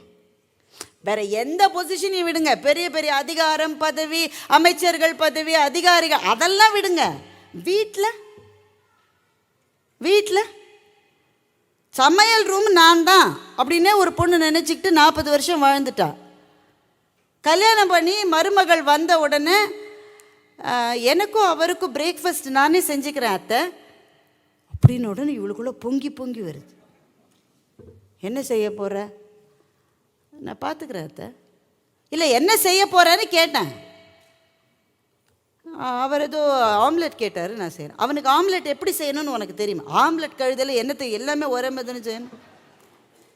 அவனுக்கு ஆம்லெட் செய்யறதுக்கு இந்த அம்மா ஒரு ரெசிபி வச்சுருக்கு. அதை அப்படி போட்டு அதை கட கட கட கட கட கட கட கட கட கட நாடு. நான் எப்படி பண்ணாலுமே அவருக்கு பிடிக்கும் அத்தங்க. இந்த அம்மாவுக்கு பொங்கி வருது. இந்த நாசமாக போகிற நாய் எனக்கு எவ்வளோ கரெக்ஷன் சொல்லுவான், இன்றைக்கி எதுவுமே சொல்லவா. பக்கத்தில் அந்த அவங்களோட வீட்டுக்காரர் மட்டும் சிரிச்சுக்கிட்டே இருக்கார். இதைத்தான் நான் எதிர்பார்த்தேன். இப்போ நீ என்ன பெரிய கலெக்டர் வேலையில் இருந்தால் உன் கிரீடம் இறங்கிச்சு. நேத்திக்கு மட்டும் நீ தானே கம்ப்ளைண்ட் பண்ண, இந்த வீட்டில் எல்லாத்துக்கும் எனக்கு தான் வச்சுருக்கா, நான் தான் எல்லா வேலையும் செய்யணுமா? தினம் ஆம்லெட் போடுறதுக்கு வேறு ஆள் கிடையாது அவங்களுக்கு. இன்றைக்கி ஒருத்தி ஆம்லெட் போடுன்றா, தாயே எனக்கும் சேர்த்து போட்டு கூட நீயே சொல்ல மாட்டேங்கிற. ஏனென்றால் சமையலறை ஒரு கிரீடம் என்று நினைக்கின்ற ஒரு சமூகத்தினுடைய அந்த பார்வை, அந்த கேள்வி, அதுதான் அவக்குள்ள இருக்கு. இதெல்லாம் ஒன்றுமே இல்லைடா. அம்பை எழுதியிருப்பார் வீட்டின் மூலையில் ஒரு சமையலறை என்று ஒரு சிறுகதை. அந்த ஒரு நார்த் இந்தியன் ஃபேமிலியில் ராஜஸ்தானி ஃபேமிலியில் நடக்கிற கதை. அந்த படி தீதின்னு ஒருத்தி இருப்பா. படி தீதினா பெரிய அக்கா. பெரிய அக்கா ஒருத்தி தான் அந்த குடும்பத்தையே தாங்குறான். குடும்பத்தையே தாங்கிறதுனா என்ன? காலையில் எந்திரிச்சு டீ போடுறதுலேருந்து இரவு சாப்பாட்டுக்கு பிறகு சமையல் அறையை கழுவி அடுப்பை மூழ்கி அதன் மேலே ஒரு கோலம் போடுற வரை ஒரு வேலையை செய்யறதுனால அந்த வீட்டை தான் தாங்குவதாக அவள் நினைத்து கொண்டிருக்கிறார். அம்பை எழுதுகிறார், காலையில் எந்திரிச்ச உடனே தீவிரமாக அந்த வீட்டில் இருக்கிற 4 பெண்கள் கூடி பேசுகிறாங்க. தீவிரமான டிஸ்கஷன். ஆனால் பறக்கிறது விவாதம். எதை பற்றின்னு நினைக்கிறீங்க? 24 எலெக்ஷன் என்ன ஆகுன்றதை பற்றி. தக்காளி விலை குறையுமா குறையாதான்? வேர்ல்ட் எக்கனாமிக் ஃபோரம் அடுத்த முடிவு என்ன எடுக்க போகிறது? சிறு தொழில் செய்பவர்களுக்கு என்ன? ஒரு புண்ணாக்கும் கிடையாது. காலையில் லஞ்சுக்கு என்ன செய்யுது? வெண்டைக்காய் பொரியல் செய்யாமா? சீச்சி, சின்னவனுக்கு பிடிக்கவே பிடிக்காது. கத்திரிக்காய் பொரியல் செய்யலாமா? ஐயோ உங்கள் வீட்டுக்காரர் அதை ஒத்துக்கவே மாட்டார். உலகை புரட்டி போடுகிற முடிவுகள். கத்திரிக்காயா வெண்டைக்காவா, பூசணிக்காயா அவரைக்காயா, எவ்வளவு முக்கியமான முடிவுகள். மூளையினுடைய இழுப்பறைகள் எல்லாவற்றிலும் மஞ்சப்பொடி, காராப்பொடி, தனியா பொடி, மசாலா பொடி மாத்திரமே அடைந்து கிடந்திருக்கிறது என்று அம்பு எழுதுகிறார். அந்த கதாநாயகி தன்னுடைய மாமியார், அவங்க தான் மாமியார் தான் படி தீதி, அந்த மாதிரி உடம்பு சரியில்லை படுத்துருது. படுத்தா அதுக்கு பொறுக்க முடியல. சமையல் ரூமில் அதை செய்யி இதை செய்யி, ஐயோ நான் இல்லாதப்போ சமையல் ரூமை எல்லாரும் கவுத்துருவாங்களே, ஒன்றுமே கவுறாதுங்க. நாம் இல்லாட்டா இந்த இடம் நடக்கவே நடக்காதுன்னு நினைக்கிறோம்ல, அதை விட பைத்தியக்காரத்தனை எதுவுமே கிடையாது. நான் மட்டும் போயிட்டேன்னா இந்த ஆஃபீஸே தலைகி ஒன்றும் ஆகாது, நல்லா நடக்கும். ஃபேர்வெல் அன்னைக்கு மாலையை போட்டு வீடு மட்டும் ஏன் கொண்டு விட்டுட்டு போகிறான்? ஃபேர்வெல் அன்னைக்கு மாலையை போட்டு வீடு மட்டும் ஏன் கொண்டு விட்டுட்டு போகிறான்? திரும்ப இந்த நாய் வந்துருன்ற ஒரே காரணத்துக்கு. நான் தான் எல்லாவற்றையும் ஒன்றும் கிடையாது. வீட்லேயே அப்படித்தான். ஐயோ என் பையனுக்கு அயன் பண்ண கூட தெரியும், அயன் பண்ணாமல் கசக்கியே போட்டுட்டு போகிறான்.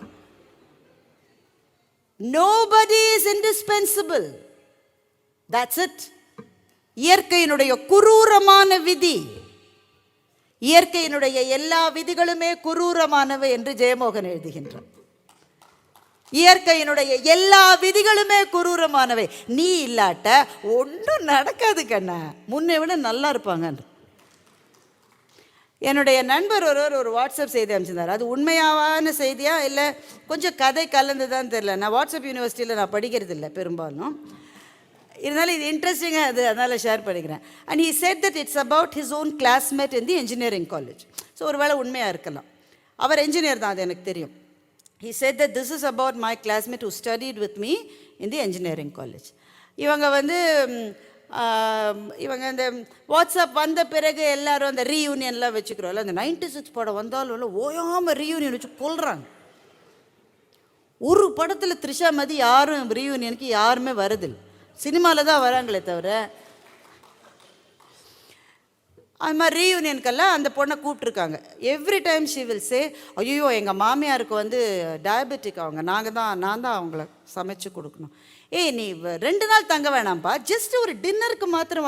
ஐயோ வரவே முடியாது, எங்கள் வீட்டில் நான் சமைக்கலைன்னா எங்கள் வீட்டுக்காரருக்கு பிடிக்கவே பிடிக்காது. ஐயோ என் பையனுக்கு மேத்ஸ் டெஸ்ட் இருக்குது, போன தடவை அவன் 76 தான் வாங்கினான்னு மிஸ் என்ன தான் கூப்பிட்டு ரொம்ப கண்டிச்சாங்க. ஐயோ என் பொண்ணுக்கு டான்ஸ் அரங்கேற்றத்துக்கான ப்ராக்டிஸ் இருக்குது, நான் தான் கூட போய் மெஹந்தி போடணும். இப்படி சொல்லி சொல்லி சொல்லி சொல்லி சொல்லி 10 வருஷமாக ஒரு தடவை கூட ரீயூனியனுக்கோ ஒரு கெட் டுகெதருக்கோ ஒரு சும்மா ஒரு சினிமா ஃப்ரெண்ட்ஸோட எங்கேயுமே வந்ததில்லை. திடீர்னு அந்த அம்மாவுக்கு ஹார்ட் அட்டாக் வந்து அந்த அம்மா செத்து போச்சு. நான் அமங்கலமாக பேசுகிறதில்ல பெரும்பாலும், ஆனால் சில சமயம் இப்படி நடக்கத்தானே செய்கிறது வாழ்க்கையில் இல்லையா. அந்த அம்மா இதுவாயிடுச்சு. இவங்க அந்த துக்கம் கேட்க போகிறதுன்னு போவாங்க இல்லையா, அது உடனே போக இவங்களுக்கு ஒரு மாதிரி கஷ்டமாக இருந்தது. ஸோ ஒரு மாதம் கழித்து அந்த அம்மாவோட வீட்டுக்காரருக்கு ஃபோன் பண்ணுறேன். ஸோ சாரி, எப்படி தான் அவள் இல்லாமல் நீங்கள் எப்படி சமாளிக்கிறீங்க? ஒன்றும் கஷ்டம் இல்லைங்க, சமையலுக்கு ஒரு ஆள் போட்டுக்கிட்டோம், எங்கள் அம்மாவை பார்த்துக்கிறதுக்கு ஒரு நர்ஸ் அப்பாயிண்ட் பண்ணிட்டோம், பையன் கொஞ்சம் மேத்ஸில் அப்படி இப்படி இருந்தான், அதுக்கு ஒரு டியூஷன் ஸ்கூல்லையே ரெக்கமெண்ட் பண்ணி அதையும் பண்ணிட்டோம். So all is okay, we are just going along. பாவிகளா, இதை 10 வருஷத்துக்கு முன்னாடி பண்ணியிருந்தா எதுவும் நிற்காதுங்க, எல்லாம் நல்லா நடக்கும். ஸோ நான் ரொம்ப இன்டிஸ்பென்சிபிள் நினச்சிக்கிட்டு வாழ்க்கையில் எல்லா வாய்ப்புகளையும் தவற விட்டுறாதீங்க. உங்களுடைய ஆன்மா, உங்களுடைய மனம் எதில் மகிழ்வுறுகிறதோ அதை செய்வது தான் உங்கள் வாழ்க்கையினுடைய கடமை என்பதை உணர்ந்து கொள்ளுங்கள். தியாகம் கெட்ட வார்த்தை அல்ல நண்பர்களே, தியாகம் நல்ல வார்த்தை தான். ஆனால் உங்களுடைய ஆன்மாவை உருக்குலைக்கிற தியாகத்தை நீங்கள் செய்தால் அதை விட பெரிய கெட்ட வார்த்தை எதுவுமே இல்லை.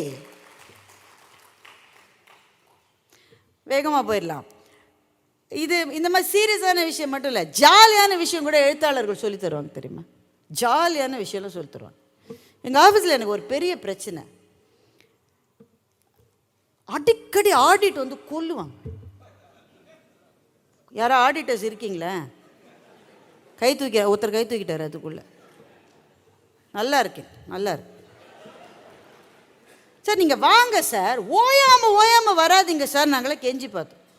உடனே ஒரு படை திடீர்னு கார்த்தால கிளம்பி அது சரியில்லை, இது சரியில்லை, அங்கே ஒட்டடை அடிக்கலை, இங்கே கார்பெட் அழுக்காக இருக்குது, அந்த கஸ்டமரோட கையெழுத்தில் ஒரு மாத்திரம் சரியாக வரல, அவனுக்கு நீ பேனா எழுதலையா, நான் என்ன செய்வேன்?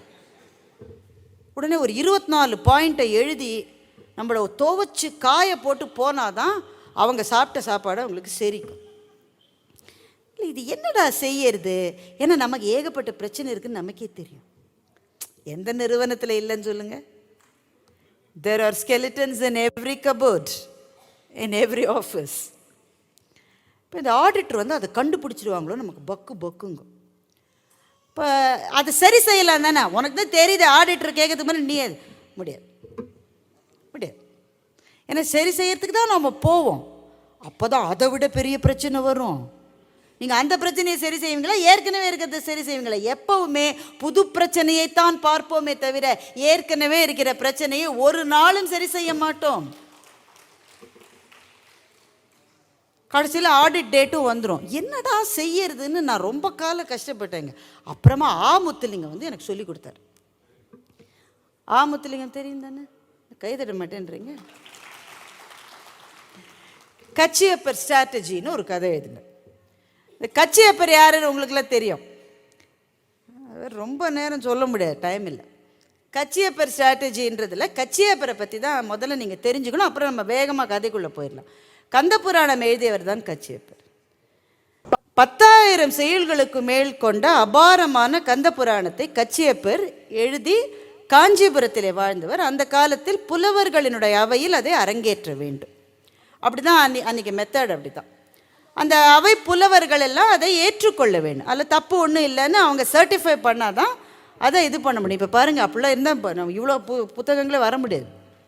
அன்றைக்கி அவங்க சர்டிஃபை பண்ணால் தான் அது வர முடியும்.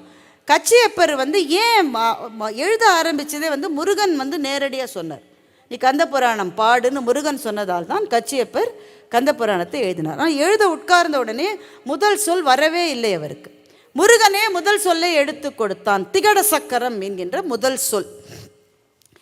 அந்த அந்த முதல் பாட்டு வந்து பிள்ளையாரை பற்றின பாட்டு. ஏன்னா முதல் பாடல் எப்போவுமே விநாயகரை பற்றின பாட்டாக தான் இருக்கும், அவங்க எல்லாருக்கும் தெரியும். விநாயகன் தன்னுடைய வயிற்றிலே ஒரு பாம்பை ஒட்டியான மாதிரி போட்டுட்ருக்காரு. அந்த பாம்பினுடைய தலையிலே ஒரு மாணிக்கம் போல ஒளி வீசுகிற கல் இருக்கிறது. மாணிக்கம் போல ஒளி வீசுகிற கல் உண்மையிலே மாணிக்கம் அல்ல, அதுதான் சூரியன்.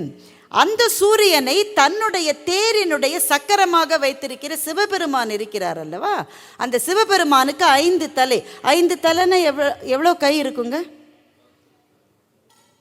என்னங்க, 6 தலைன்னா 12 கை, 5 தலைன்னா நாசமாக போச்சு. இதை விட சிம்பிளான மேத் கொஸ்டினை கேட்க முடியாது. 10, 5 தலைன்னா 10 கை. அந்த 10 கை கொண்ட சிவபெருமான், அவருடைய தேரில் இருக்கிற சூரியன், அந்த சூரியனிடம் பெற்றிருக்கிற அந்த பாம்பு, அந்த பாம்பை வயிற்றிலே சுற்றி இருக்கிற கணபதியை வணங்குவோம். இவ்வளோதாங்க பாட்டு. இது ஒரு கஷ்டமா? ஆனால் கச்சியப்பருக்கு இதில் தான் பிரச்சனை வந்தது. திகட சக்கரம், திகழ் தச கரம், திகழுகின்ற 10 கரம், திகழ் ப்ளஸ் தச ப்ளஸ் கரம், திகட சக்கரம் அப்படின்னு இவர் முதல் வரியை முருகன் எடுத்து கொடுத்தார். இந்த பாடலை கச்சியப்பர் 10,000 பாட்டு எழுதிட்டார், பட மற்றதெல்லாம் வந்துருச்சு. அரங்கேற்றுகிற போது புலவர்கள் ஆரம்பித்த உடனே நிறுத்துனாங்க. நம்ம தமிழ் சினிமாலாம் தாலி கட்ட போகும்போது நிறுத்துன்னு தருவோம் பாருங்க. இப்போ தான் ஆரம்பிச்சிருக்காரு, ஐயோ இன்னும் 10,000 பாட்டு இருக்கியா? பாட்டில் முதல் லைனில் முதல் வார்த்தையில நிறுத்துன்ட்டான். திகட சக்கரம் தப்ப, திகழ் ப்ளஸ் தச. இதனுடைய புணர்ச்சி விதின்னு தமிழில் ஒன்று இருக்குங்க. 2 சொற்கள் இணைகிற போது ஒன்று நிலை சொல், ஒன்று வரு சொல். கொஞ்சம் கிராமர் கிளாஸ் மாதிரி இருக்கோ? பரவாயில்ல, சீக்கிரம் முடிச்சிடுறேன். ஒன்று நிலை சொல், ஒன்று வரு சொல். இது 2ம் புணர்கிற போது எப்படி புணரும் என்பதற்கான விதிகள் இருக்கின்றன. தமிழில் மாத்திரம் எல்லா மொழிகளிலும் உண்டு. இது திகழ் ப்ளஸ் தச என்பது திகட என்று எப்படி புணரும், எனவே இது தவறு என்று எல்லா புலவர்களும் சொன்னார்கள். கச்சியப்பர் சொல்றார், சத்தியமாக எனக்கு தெரியாது, ஏன்னா இதை நான் எழுதலை. இந்த சொல்லையே முருகன் தான் கொடுத்துருக்கான். அப்போ முருகனை வந்து சொல்லுற இவன் முருகா என்னப்பா இப்படி பண்ணிட்டேன். அடுத்த நாள் அந்த அவைக்கு ஒரு இளம் புலவர் வந்தார். அந்த இளம் புலவர் சொன்னார், இந்த விதி இருக்கிறது. வீர சோழியம் என்று தஞ்சாவூர் பகுதியில் இருக்கிற ஒரு இலக்கண நூலில் இந்த விதி இருக்கிறது. திகழ் தச என்பது ஒன்றோடு ஒன்று இணைகிற போது திகட என்று தான் வரும். அந்த விதியை காமிச்சாரு. ஐயோ இருக்குப்பா, கச்சியப்பர் சொன்னால் தப்பாக இருக்குமா அப்படின்ட்டு என்ன பண்ணாங்க, அடுத்த 10,000 பாட்டுக்கு ஒரு பயம் வாயத்துறது. ஏன்னா முருகனே வந்து சொல்லியிருக்காரு, முதல் சொல்லிலேயே பிரச்சனை வந்தப்போ கிளாரிஃபை பண்ணியாச்சு. அப்போ பாக்கியில் கரெக்டாக தானேங்க இருக்கணும் அப்படின்னு சொல்லி அந்த முழு காப்பியமும் அரங்கேற்றப்பட்டது. அதுதான் இன்றைக்கு நமக்கு கிடைத்திருக்கிற தமிழின் சொத்துக்களுள் ஒன்றான கந்த புராணம். கச்சியப்பரனுடைய மகத்தான படைப்பு இன்றைக்கும் தமிழுக்கு மாபெரும் அணிகலமாக இருக்கக்கூடிய அந்த நூலினுடைய வரலாறு இதுதான். இதை பற்றி முத்துலிங்கம் ஒரு கதை எழுதியிருக்காரு. நீங்கள் நம்புவீங்களா? என்னென்னா 2 பேர், ஒருத்தன் எரிக்சன், இன்னொருத்தன் கதாநாயகன். இவங்க 2 பேரும் ஒரு போர்டுக்கு போய் ப்ரெசென்ட் பண்ணணும். இதுக்கும் கந்த புராணத்துக்கும் சம்பந்தமே இல்லையே, அப்படிதான் யோசிக்கிறீங்க. அதுதான் முத்துலிங்கத்தினுடைய ஸ்பெஷாலிட்டி. நினைக்கவே முடியாத இரு துருவங்களை முடிச்சிடக்கூடிய மாபெரும் வித்தகர் தமிழ் மண்ணிலே இருக்கிற ஒரு எழுத்தாளர் இருக்க முடியும் என்றால் அது முத்துலிங்கம் ஒருவர் தான். எரிக்சனும் கதையினுடைய கதாநாயகனும் ஒரு போர்டுக்கு ப்ரெசென்ட் பண்ணணும். ஒரு அணைக்கட்டை கட்டலாமா வேண்டாமா என்று பிரச்சனை. இவங்க 2 பேரும் கட்டக்கூடாதுன்ற ப்ரப்போசலை போர்டுக்கு ப்ரெசென்ட் பண்ணுறாங்க. அந்த போர்டில் இருக்கிற முக்கியமான ஒரு ஆள் தான் அந்த அணைக்கட்டினுடைய கான்ட்ராக்டையே எடுக்க போகிறவர். அப்போ அவர் வந்து அணைக்கட்டை தடுப்பதற்கு அவர் ஒத்துக்கொள்வாரா? இருந்தாலும் என்ன மாங்காவா? ஒத்துப்பார் அவர் அணைக்கட்டை கட்டணும்னு இருக்காரு. எரிக்சனும் கதாநாயகனும் சேர்ந்து டேட்டாலாம் கொடுக்குறாங்க, ஏன் கட்டக்கூடாது. முதல் ஸ்லைடை ப்ரெசென்ட் பண்ண உடனே கதாநாயகன் எழுந்து இதில் ஒரு தப்பு இருக்குன்னு அவரே சொல்கிறார். அவர் தான் ப்ரெசென்ட் பண்ணுறார், இதில் ஒரு தப்பு இருக்குது. நீயே தப்பு இருக்குன்னு சொன்னால் எதுக்குப்பா போர்டோட டைமை வேஸ்ட் பண்ணுற? இல்லை, நாங்கள் கேல்குலேட் பண்ண போது நாங்கள் வந்து இந்த அணை வந்ததுனால என்னென்ன பிரச்சனை வரும் லிஸ்ட் பண்ணுற போது ஒன்றை மிஸ் பண்ணிட்டோம். எதை மிஸ் பண்ண? இந்த இடத்துல இருக்கிற சில உயிரினங்கள் அழிந்து போகும், இனிமேல் அவை பிறக்கவே வளரவே வாய்ப்பில்லை என்று இதில் போட நாங்கள் மிஸ் பண்ணிட்டோம் அப்படின்றார். முதல் தப்பை இவரே ஒத்துக்கொண்ட பிறகு மற்ற ப்ரெசன்டேஷனில் யாரும் எந்த கேள்வியும் கேட்கல. நீங்கள் சொன்னது தான் சரின்னு எல்லாரும் சேர்ந்து அணைக்கட்டை கட்டுவதை நிறுத்திவிட்டார்கள். இந்த எரிக்சன் வந்து கதாநாயகன்ட்ட கேட்குறேன், இந்த ஸ்ட்ராட்டஜி உனக்கு எப்படி தோணுச்சு? நீயே ஒரு தப்பு இருக்குன்னு சொன்ன உடனே அடுத்தது நிஜமாவே தப்பு இருந்தால் கூட எவனுமே கண்டுக்காமல் இருக்கானே, இந்த ஸ்ட்ராட்டஜி உனக்கு? இதுதான் கச்சியப்பர் எனக்கு சொல்லிக் கொடுத்த ஸ்ட்ராட்டஜி. இதுக்கு பிறகு தான் நாங்கள் என்ன செய்ய ஆரம்பித்தோன்னா, யாராவது ஆடிட் வராங்கன்னா அவங்க கண்ணுக்கு படுற மாதிரி நாங்களே 2-3 தப்பை வச்சுருவோம். அவங்க அதை கண்டுபிடிச்சு சந்தோஷமாக எழுதிக்கிட்டு போவாங்க. பெரிய பெரிய முதலைகள் உள்ளே இருப்பது அவர்களுக்கு தெரியவே தெரியாது. முத்துலிங்கம் தமிழுக்கு கிடைத்த கொடை என்று நான் புகழ்ச்சொற்களுக்காக சொல்லவில்லை. உண்மையிலேயே அவர் தமிழுக்கு, ஏனென்றால் தமிழ் எழுத்தாளர்களில் மிக பெரும்பாலானவர்கள் தங்கள் பகுதி, தங்கள் ஊர், தங்களினுடைய அந்த சிறு பகுதியை தாண்டி டிராவல் பண்ணக்கூடிய பெரிய வாய்ப்புகள் கிடைக்காதவர்கள். அதனால் முத்துலிங்கம் கொக்குவில் என்று யாழ்ப்பாணத்துக்கு பக்கத்திலே இருக்கிற ஒரு நகரத்திலிருந்து கிளம்பி யூஎன்ல ஒர்க் பண்ணி ஆப்கானிஸ்தானில் இருந்து, சியரோலியனில் இருந்து, யூஎஸ்ல இருந்து, கனடாவிலே இன்றைக்கு வசித்து கொண்டு உலகம் முழுக்கவும் சுற்றி பார்க்கிற மாபெரும் வாய்ப்பு கிடைத்த ஒரு எழுத்தாளர். தமிழுக்கு கிடைத்திருப்பது ஒரு கொடை. அவர் ஒரு சாஃப்ட்வேர் பற்றி ஒரு புக் எழுதினார். மிகப்பெரிய ஒரு பப்ளிஷிங் ஹவுஸ் அதை பப்ளிஷ் பண்ணாங்க. அதை பப்ளிஷ் பண்ணி 3 மாதத்தில் அந்த சாஃப்ட்வேரோட அடுத்த வருஷன் வந்துருச்சு. இவர் இவ்வளோ கஷ்டப்பட்டு புக் எழுதி ஒரு பயனும் இல்லை. ஆனால் 20 வருஷத்துக்கு முன்னாடி அவர் எழுதிய அக்கா என்ற கதையை யாரோ அவரிடம் சொல்லி அந்த கதை இன்னும் என் நினைவில் இருக்கிறார். அதனால் தான் அவர் இலக்கியத்துக்கு திரும்பி வந்தார். இலக்கியம் சாகாதது என்று கண்டுகொண்டு முத்துலிங்கம் திரும்பி வந்தார். இப்போ இந்த கதை பாருங்களேன், இது மாதிரி ஒன்று படிக்கிற போது பளிச்சுன்னு ஒரு ஐடியா நமக்கு வாழ்க்கையை பற்றி கிடைக்கிறது இல்லை. இன்னொன்று இதே மாதிரி வேகமாக ஒரு உதாரணம் சொல்கிறேன், அதற்கு பிறகு நிறைவு பகுதி தான். T20 மேட்ச் பார்த்தீங்களா? போன தடவை நம்ம கப்பெல்லாம் ஜெயிக்கலை. ஃபைனலுக்கே போகல. ஆனால் India Pakistan match was very interesting. கிரிக்கெட்டும் பார்க்க மாட்டிங்களா? என்னங்க அநியாயமாக இருக்குது. பார்த்தீங்களா இல்லையா T20 மேட்சை? பார்த்தீங்களா? கடைசி ஓவர் ஞாபகம் இருக்கா? விராட் கோலி வந்து அடித்து தள்ளி துவம்சம் பண்ணார்.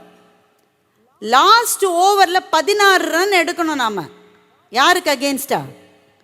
பாகிஸ்தானுக்கு அகெயின்ஸ்டா. 4வது பாலில் தினேஷ் கார்த்திக் அவுட் ஆனார். ஞாபகம் இருக்கா? நமக்கெல்லாம் இதயம் வாய்க்கு வந்தது. அடப்பாவி, இப்போ அவுட் ஆகிட்டாங்க. அஸ்வின் வந்தார். அப்போ தான் இருந்தது ஒரே ஒரு பால், 2 ரன் எடுக்கணும். முதல்ல அந்த ஓவரில் 16 ரன் தேவையானது. இவங்க எப்படி எப்படியோ எடுத்துட்டாங்க. கடைசி பாலுக்கு முந்தின பாலில் தினேஷ் கார்த்திக் அவுட் ஆன உடனே Ashwin Ravichandran came to bat. ஒரு பால் 2 ரன் எடுக்கணும். ஆனால் அவர் தான் ஃபேஸ் பண்ணுறாரு, கோலி எதிர்முனையில் இருக்கார். அப்போ அந்த பால் வந்தது. எவ்வளோ ப்ரெஷர் இருக்குன்னு மாத்திரம் யோசிச்சு பாருங்க. எடுக்க வேண்டியது 2 ரன் தான். அடிடா மாப்பிள்ள, சாத்துரா, 2 ரன்டா.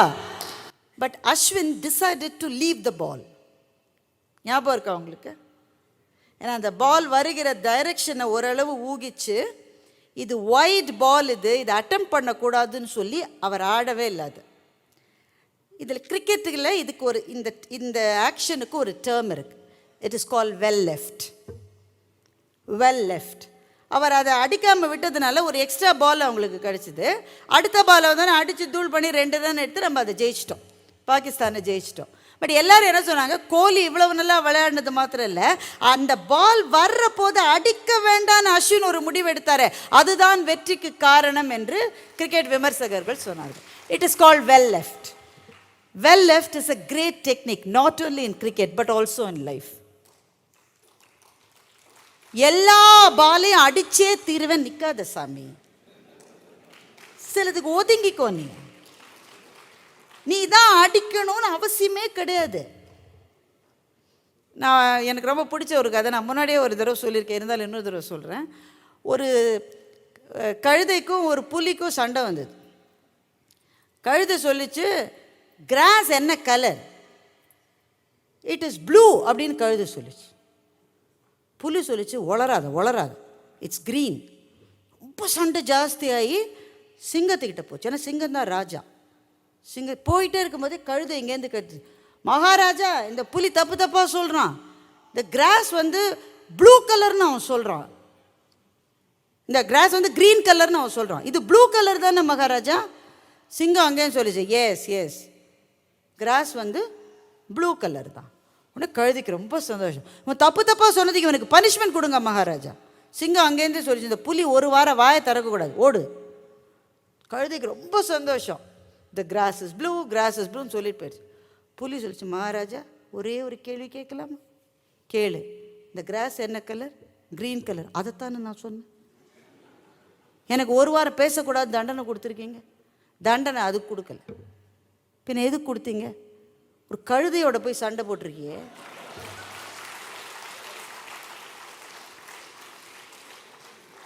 நீ எவ்வளவு பெரிய ஒரு அனிமல், நீ உனக்கு எவ்வளவு சக்தி இருக்கு. அவனோட ஒரு நாள் முழுக்க நீ சண்டை போட்டிருக்க. அதுதான் போட்டியே. அந்த வழக்கை என்கிட்ட எடுத்துட்டு வந்து என் நேரத்தை வேற நீ வேஸ்ட் பண்ண. தண்டனை அதுக்காக. ஸோ இதுதான் வெல் லெஃப்ட். சில பேர் அப்படித்தான் பேசிக்கிட்டே இருப்பான். ஆமாங்க நீங்கள் சொல்லுறது ரொம்ப கரெக்டுன்ட்டு அதோடு விட்டுருவான். அப்படி எப்படி சார் சொல்கிறீங்க? அது உண்மை இல்லை சார்னா ஒரு 2 நாள் பேசுவோம். ஒரே ஒரு வார்த்தை சின்ன புன்னகையோட நீங்கள் சொல்கிறது எப்போவுமே கரெக்டு தான் அப்படின்னா ஒரு நேரம் மிச்சமாகும். புரிஞ்சுக்கோ, well left is very important. சில பேர் எல்லாத்துக்கும் தானே போய் நிற்பான். அது போகக்கூடாது. எதுக்கு யார் அனுப்பிச்சா அவன் சரியா அதை அடிப்பானோ அவன் அனுப்பிச்சிட்டு நீ தள்ளிடு. வெண்முரசில் ஜெயமோகன் இதற்காக ஒரு கதை எழுதியிருக்கார்.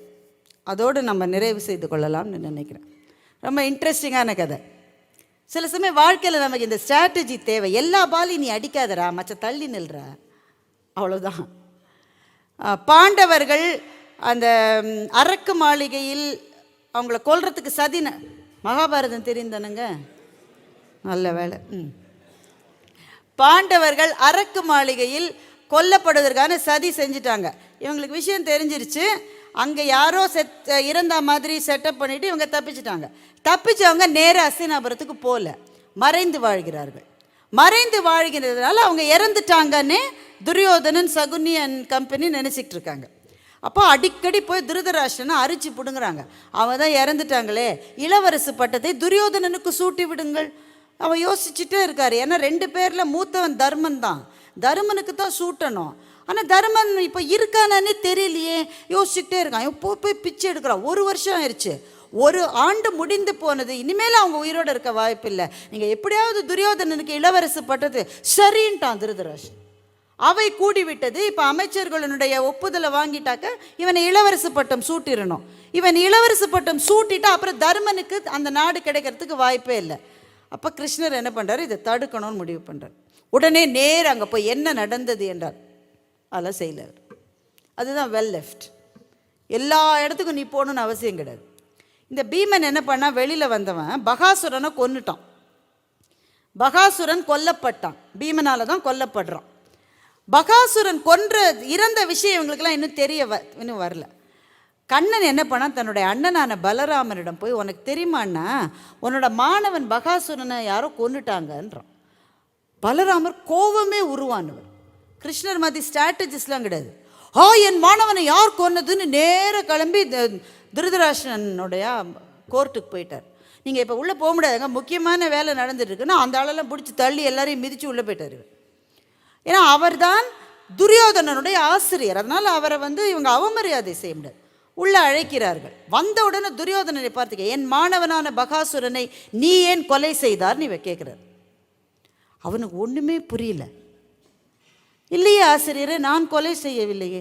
பகாசுரனை கொல்ல 3 பேரால் தான் முடியும். 1 நான், 2வது நீ, 3வது பீமன். 3ல் ஒருத்தர் தான் கொல்ல முடியும். நான் கொல்லலை, பீமன் ஏற்கனவே செத்துட்டான். அப்போ நீ தானே பாக்கி இருக்க, நீ தான் கொன்று இருக்க.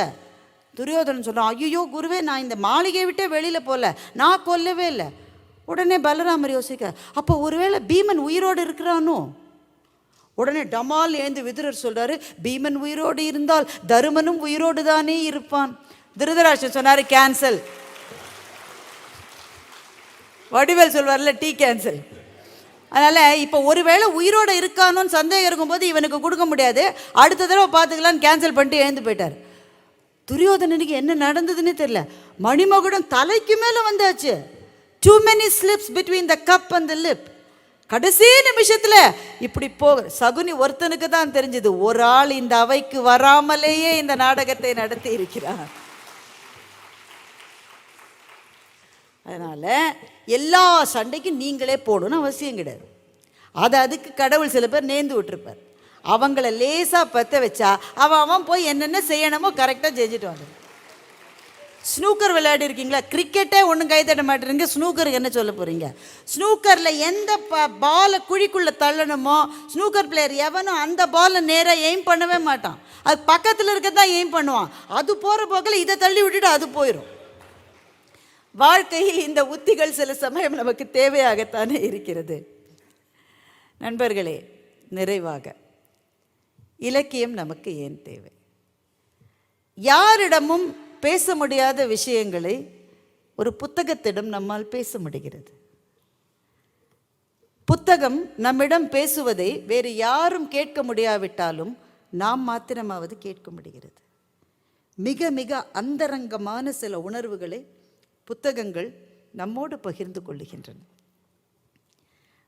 வேற பெருசாக எதுவுமே சொல்லணும், ரொம்ப ரொம்ப ரொம்ப சாதாரணமாக. வள்ளுவர் ஒரு முறை தெருவில் நடந்து போய் கொண்டிருந்தார். வள்ளுவருக்கு எதிரிலே ஒருவர் வந்தார். சும்மா கற்பனை தாங்க, யார் பார்த்தது வள்ளுவரை? எதிரில் ஒருத்தர் வந்தார். ஏன்பா நேற்று நீ கச்சேரிக்கு வரவே இல்லை? அவர் கேட்குறார் வள்ளுவரை. ஆமாப்பா, வீட்டில் கொஞ்சம் வேலை இருந்ததுப்பா, வர முடியலப்பா. என்னப்பா, எவ்வளவு நல்ல கச்சேரிக்கு வரல? என்ன கச்சேரி?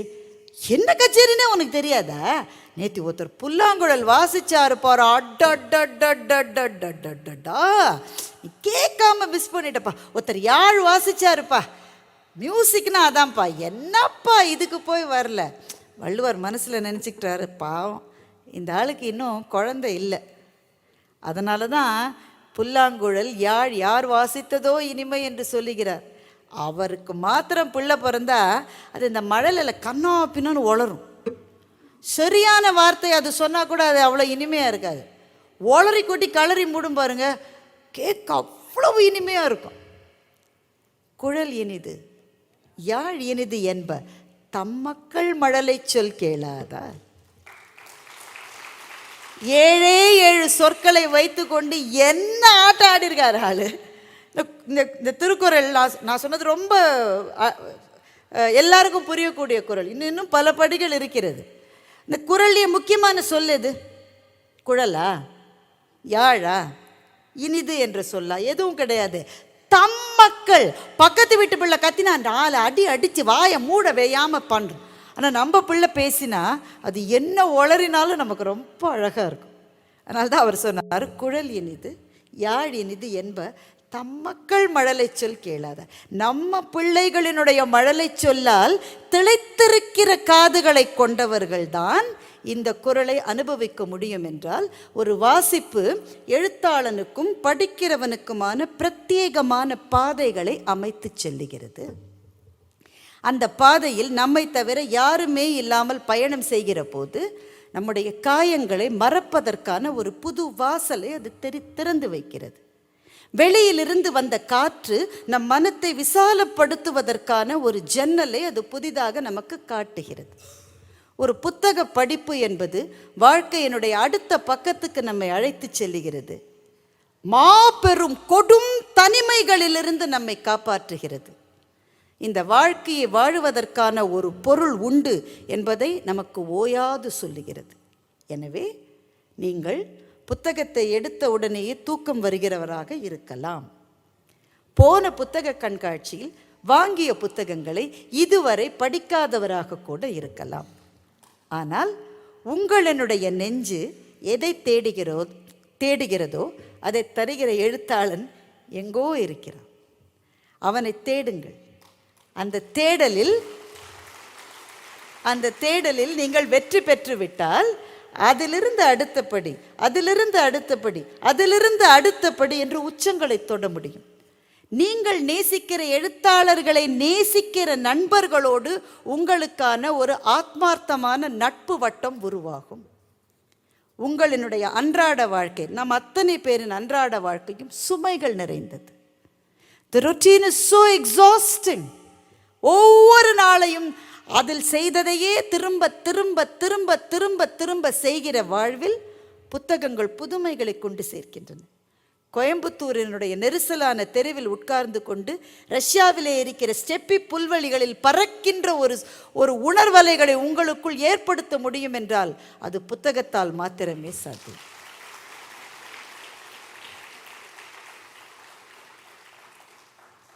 புத்தகம் நமக்குள்ளே அன்பை, மனிதாபிமானத்தை வளர்க்கிறது.